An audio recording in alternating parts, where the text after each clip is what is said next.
Ante, anong say mo sa mga nag-i-interview via WhatsApp? Scam po ba yun?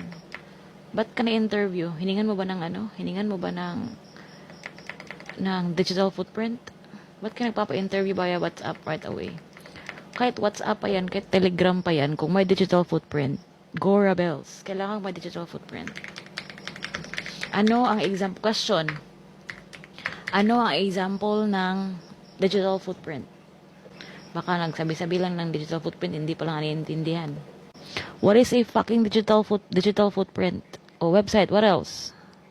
Post from what? What is a digital footprint? Digital, hindi bobo, good, sokmed.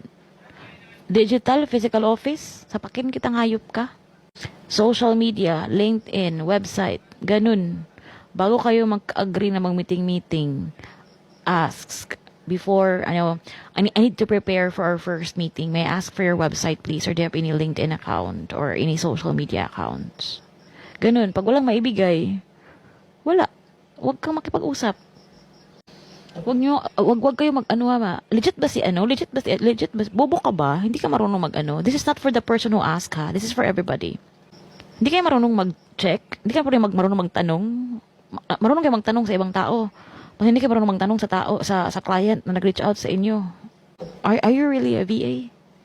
Ang bilis niyo magtanong sa akin, pero hindi kayo magtanong sa client. Why? Pag may mag-reach out sa inyo, kahit sa WhatsApp pa yan, kahit sa Messenger pa yan, kahit mag-comment pa yan sa mga comment nyo kung saan-saan, ask for digital footprint. Very simple. Kaya kayo nasa scam? Tanong kayo ng tanong sa akin, pero hindi kayo magtanong sa client. Paano yun?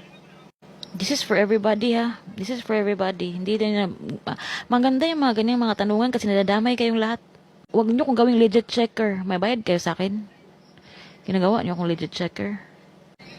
Magtanong kayo. Nawala internet ko nung nagpaliwanag na, char. Just say you're not interested kaagad. Just inform na job is not for you. Or don't reply.